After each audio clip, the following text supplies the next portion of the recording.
China de novo emerged on July 4th, 2020. It received global support in efforts to exorcise communism from China. 1.4 billion Chinese people continue to suffer under the atheistic and totalitarian communist regime.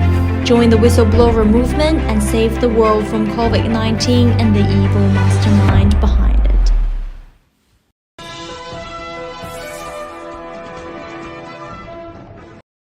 Because normal coronaviruses from bats are pretty stable. They don't really want to jump species. They don't want to jump to humans.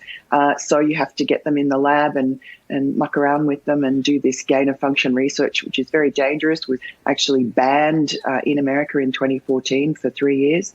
Anyway, so Peter Daszak is the only American representative. He's funded the research. His name is on papers, scientific papers, with China's Batwoman, Xi Zhengli, who was the director of research at the Wuhan lab. And he's over there now, just right now will be coming out of his 2-week quarantine in a Wuhan hotel. And while he hasn't responded to my questions that I sent him by email, he did appear on a podcast a few days ago from his quarantine in Wuhan. And in that interview to the Going Viral podcast, he was asked whether they'd be going to the Wuhan lab, which is obviously the most, the place that is the most obvious source of this pandemic. And he was very blasé about it and said, oh, look, we might go, we might not. If there's any evidence to show, we might go. On the other hand, he was very certain that they would be going to the Wuhan seafood market, which is about 1 kilometre away from the Wuhan Institute of Virology, and which really has been discounted by most credible virologists around the world as the source, and even the Chinese themselves, who first put the finger on that seafood market as somehow a place where the virus spontaneously leapt from a pangolin or a bat and into humans, which is pretty difficult to believe. Miranda, you've stripped the face off this in your column. If we can get the column up there, I want everybody to see the headline. Miranda, you've ripped the mask off this thing as of how phony it is. Daszak's an interesting fellow because he didn't create that. He didn't go to the Treasury and go get the money. He didn't put in a form and get it funded by somebody. The money came to him directly, correct me if I'm wrong, by Tony Fauci. Did not Tony Fauci fund EcoHealth Alliance, which its job is to go around the world and look for these viruses? And the money that he had, and I think also University of Texas at Galveston comes in here, but the money was to perform gain of function. Our audience is the most sophisticated in the world in this. We walked through gain of function on January 26th of last year. The next day we had Bill Gertz on talking about Wuhan. They all said these are right-wing, fringe, conspiracy theory. Everything we have said on this is absolutely correct. Fauci reversed a policy of the Obama administration with Collins, correct me if I'm wrong, in December of 17, and then funded Daszak. Daszak's just the middleman. He's the bag man for Fauci. Daszak funds Bat Lady in Wuhan. And we know from the State Department, from memos they were sending back from the Wuhan consulate and from Beijing, the U.S. Embassy, the certification of this entire P4 lab, which is like a nuclear weapons lab, right? The certification was always kind of jiggy, questionable. And Fauci funded this. Then Fauci said back in February and March, when people like War Room coming after him, he said, oh, I've talked to my Chinese colleagues. They said everything is fine. Right? They wouldn't lie to me. That's his quote. Is not Tony Fauci the guy on the hook here? Daszak's just a bag man? Well, certainly. Daszak also got a lot of funding, not just from Fauci's outfit, from the Department of Defense as well.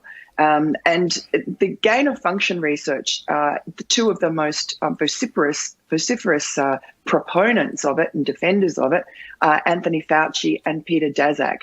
And gain of function research is so dangerous that you had about 300 scientists, some of the top virologists in the world, actually banded together to convince the Obama administration to ban it in this country.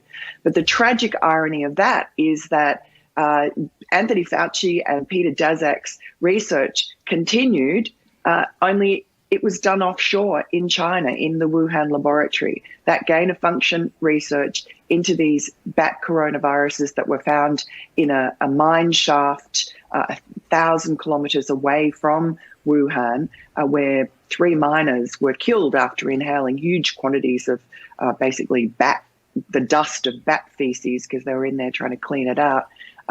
And that bat coronavirus, that new coronavirus, was a terribly exciting thing for a scientist.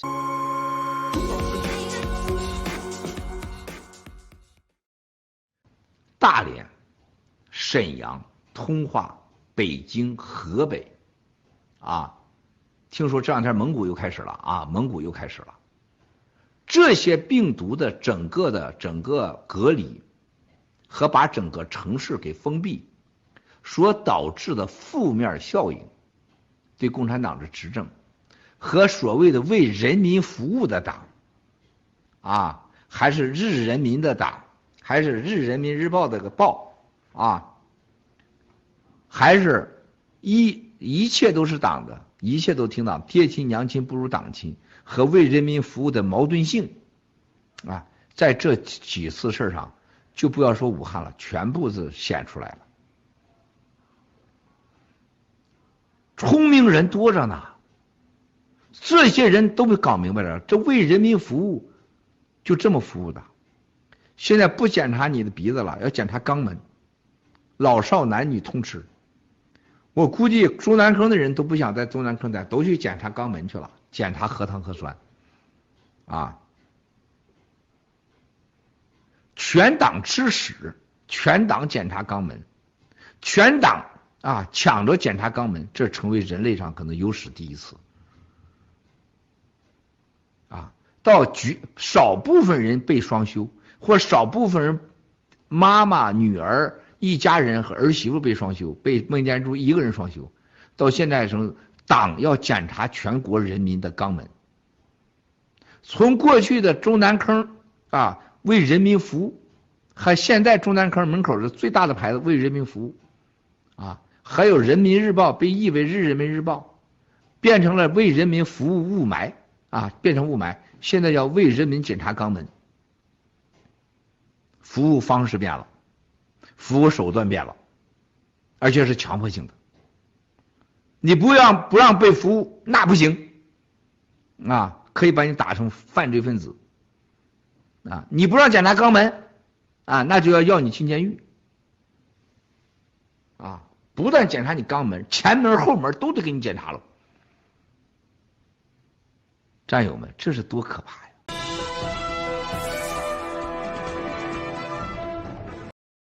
Well, Australia may soon have powers to slap heavy sanctions and travel bans on foreign individuals involved in human rights abuses. A parliamentary committee, this is at a federal level, has recommended the passage of a so-called Magnitsky Act, modelled off American legislation passed by the Obama administration following the mysterious death of Russian lawyer Sergei Magnitsky. Joining me now to discuss this and more, former Defence Minister, Liberal MP Kevin Andrews.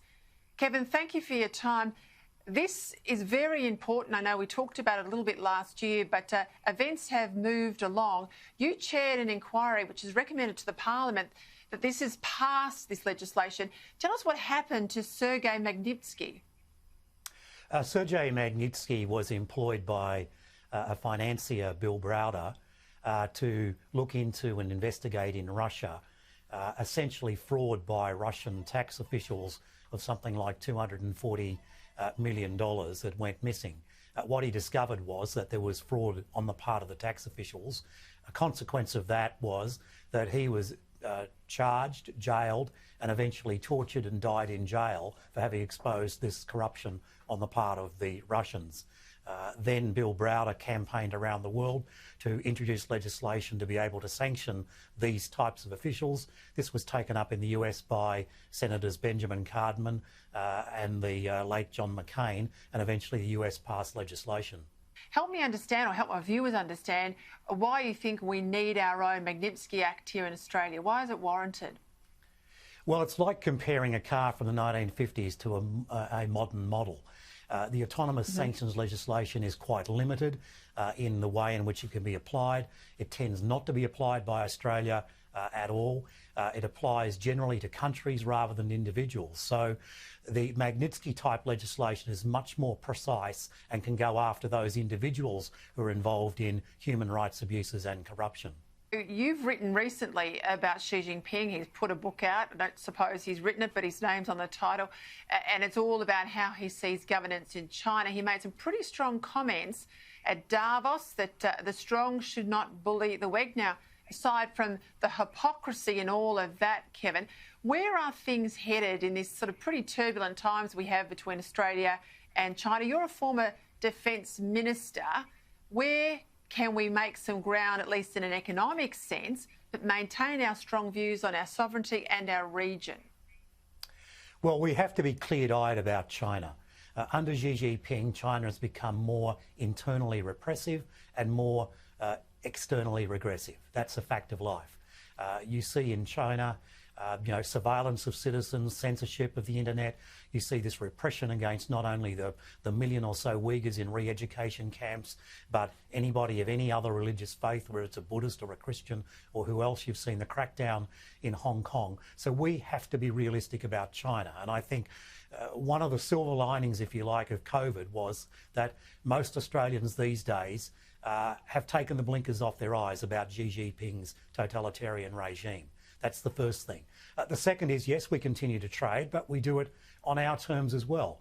We shouldn't have our sovereignty impinged upon by what China thinks in relation to the world. And that means also that we need to diversify our exports, not simply put all our eggs in the Chinese basket. But let's be clear.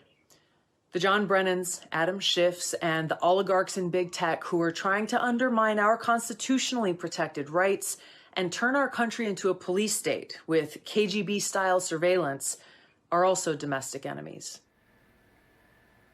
Former Hawaii Congresswoman and presidential candidate Tulsi Gabbard, a Democrat, warning against the crackdown on conservatives by lawmakers and social media giants like Twitter, which has launched a new campaign to fight misinformation. They say it's called Birdwatch.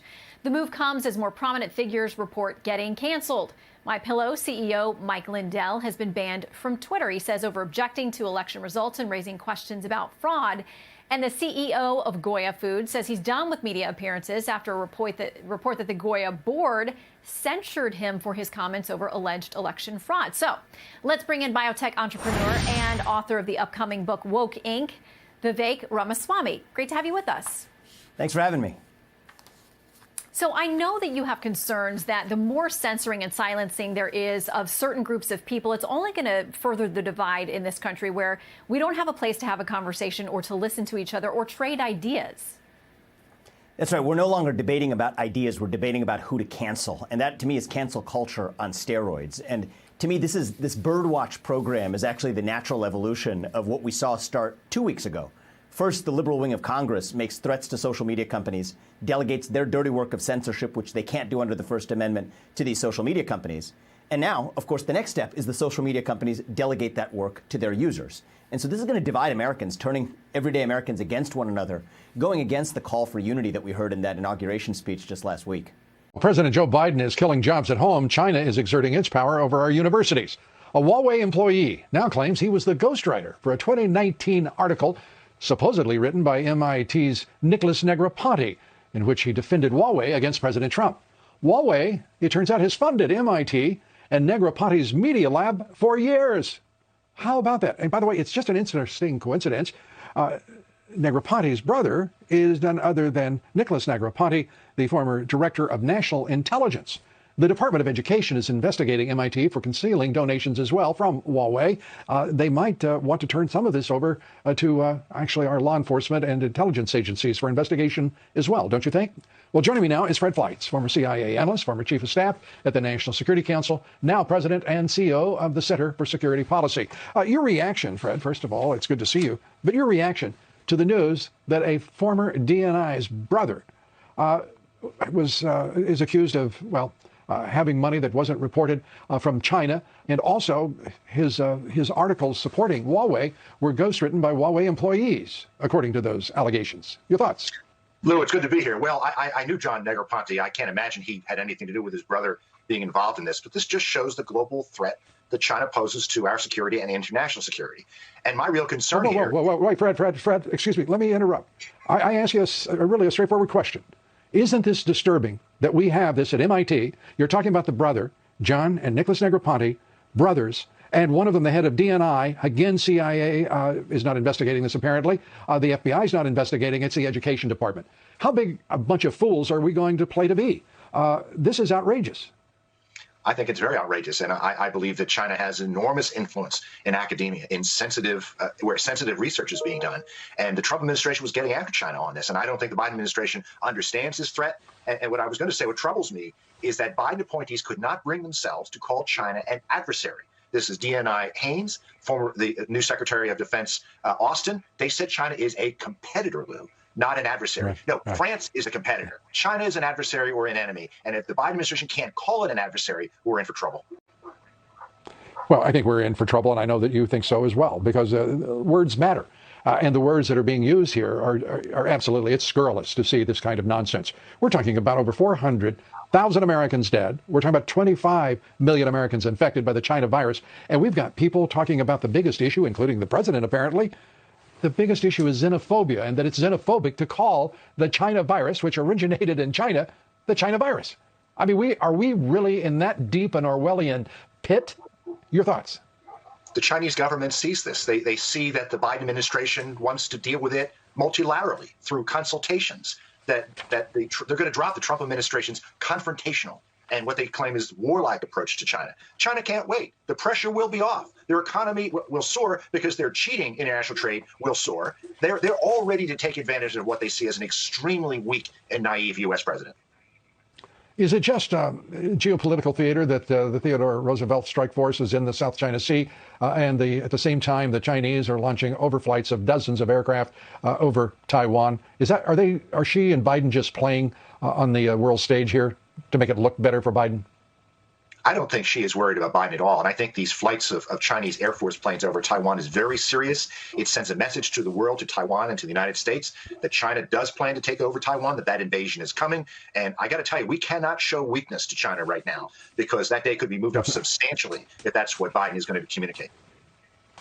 Well, Biden has already put our troops back into Syria, sent them in straight away, a day after his inauguration. That's serious, too. This president seems to be trying to unwind everything that President Trump was doing, including bringing our troops home.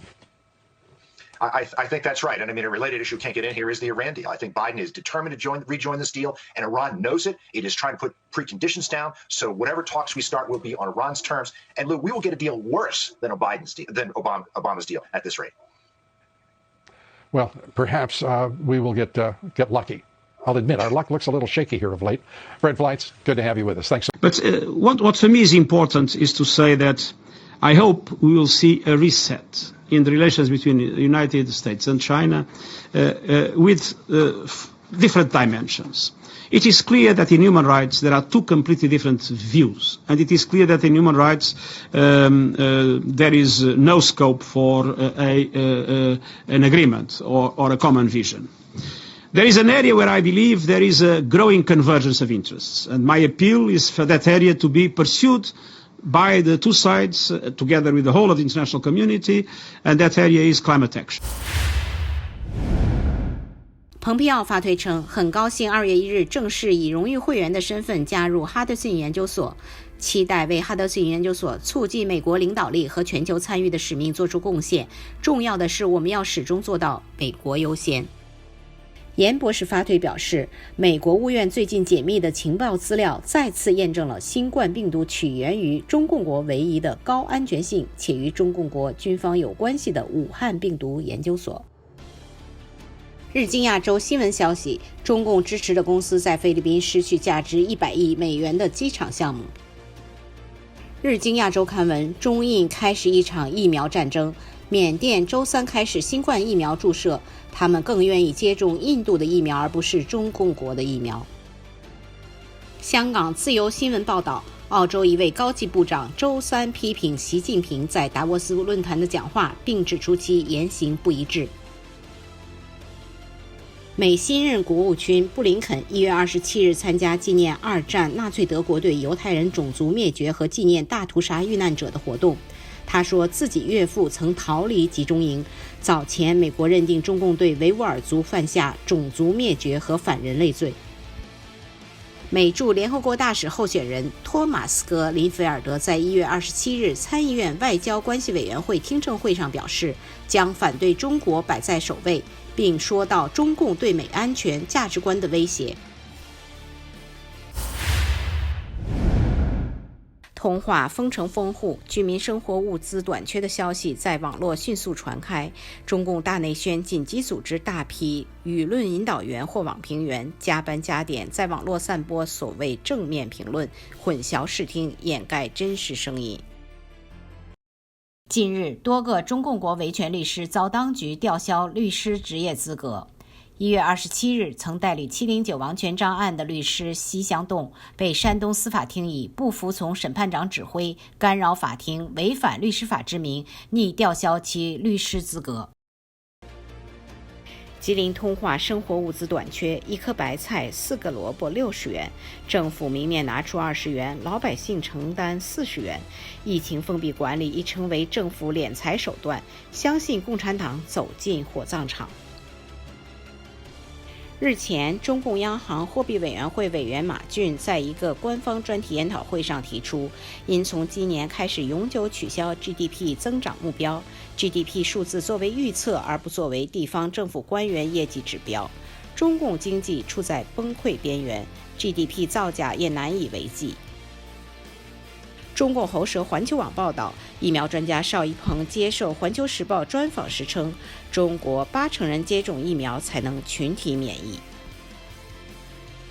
央视新闻报道称，世卫组织表示能够迅速调整新冠疫苗以应对病毒变异。事实上，全球已经累计超过1亿人感染中共病毒。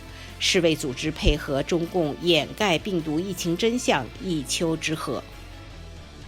中共党媒环球网社评称，中国需要成为接种疫苗最快的国家。中共的疫苗研发水平世人皆知，接种中共的疫苗风险极高。武汉购买感冒药、退烧药新规，购药人员必须提供医院处方。有媒体报道，是因武汉市民囤药而出台购药新规。市民囤药囤粮，实则出于对中共封城封户造成物资短缺的恐惧。中共国成品油价将迎6连涨，油价上涨直接关系到物价，将导致居民生活物资价格进一步上涨。据路透社报道，香港至少6名因初选涉嫌违法、颠覆国家政权罪被捕的人士表示，警方未得到他们同意取得他们的银行记录，并询问每笔金额来源，包括汇丰、恒生、花旗、渣打等。1月27日，河北保定定州市通报一确诊病例，当局立即启动全程全员核酸检测。网友称，定州市已启动封城模式，对小区居民进行严格排查，患者所居住社区已完全封闭。中共一贯隐瞒疫情数据造假，实际感染人数或远超官方数据。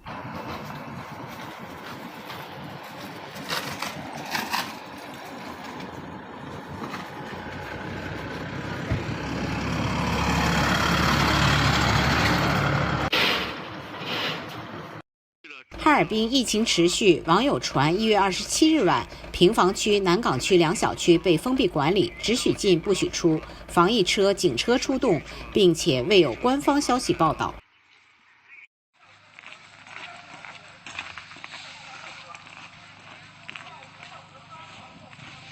完了，会展家园封了，明天班都上不了，出不去门了。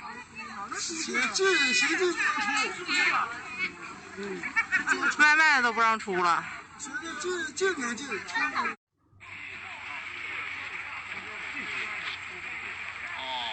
谢你大哥。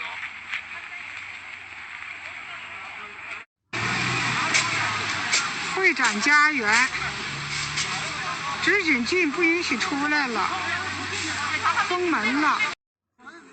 1月27日晚，哈尔滨南港区会展家园小区封闭管理，只许进不许出。小区居民反映，明天上班都上不了了。外卖都不让出了。就谢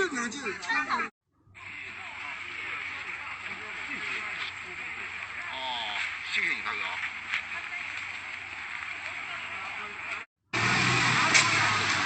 会展家园只许进不允许出来了，封门了。上海疫情持续，黄浦区原城里小区济南路靠近新天地封锁，沿路搭建有帐篷和大批身着防护衣的医务人员。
进小区的时候，那个保安就是拦住了没让进，这样扫动立马，应该有1分多钟2分这个样子，然后让他进去了。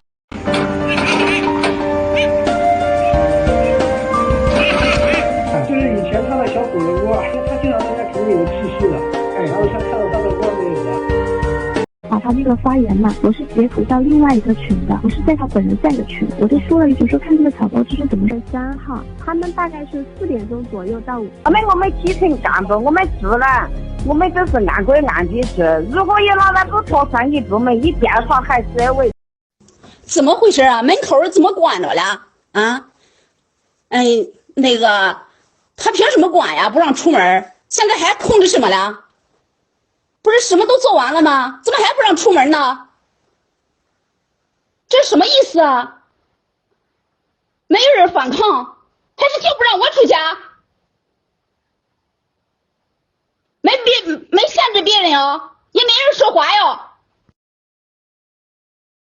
这过了好好的日子，说他们关上就关上，说限行就限行，凭什么呀？你拿出什么证据来呀？政府关着的，他拿出电话来了，还是拿出了那个政府证来了啊？在那闲扯淡，走他！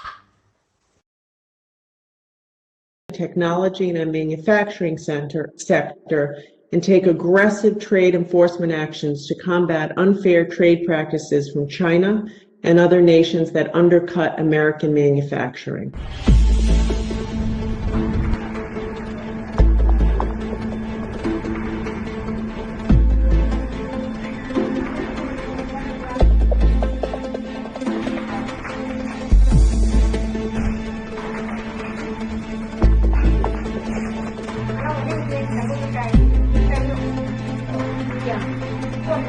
你每天进去，你看到这么多人这边排着要进来，连这个救护车都叫不到，所以你能做的，但你看得很无力、很无奈感，就是你能做什么？尤其是前几个礼拜，你真的不知道怎么做，所以你感觉上就是你就像在战争一样。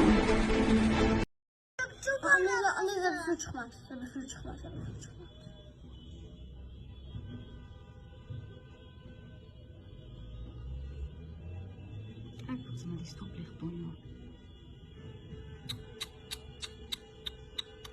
Altın çeyran çarpsa da görseler. İnşallah. Kesinlikler. 亲爱的战友们啊，这是一场人类上前所未有的话语权、信仰和宗教、经济和政治、人性和道德一场彻底的大转变，无人可以打，只是谁来改变。你扮演了什么角色，谁都大不了，这就是时代。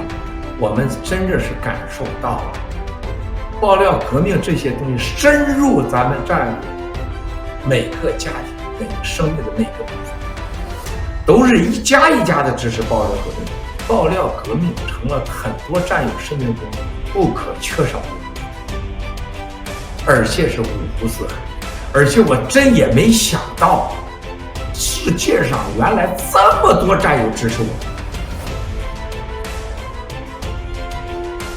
无处不在，没有任何国家，没有任何地方，非洲的、南美洲的、亚洲的、东欧的、北欧的、西欧的，那北美洲就不用说了。全人类真正的开始了一个从来想都不敢想，就是消灭共产党。因为他杀了全世界人，这个仇多大？谁想送回去？永远不可能，没有一个人敢谈。我发现咱中国人真是憋的时间太长了，这个力量太大了，集结真正的力量，准备着没有共产党的新中国，我们每个人要扮演的角色。灭共没你不行。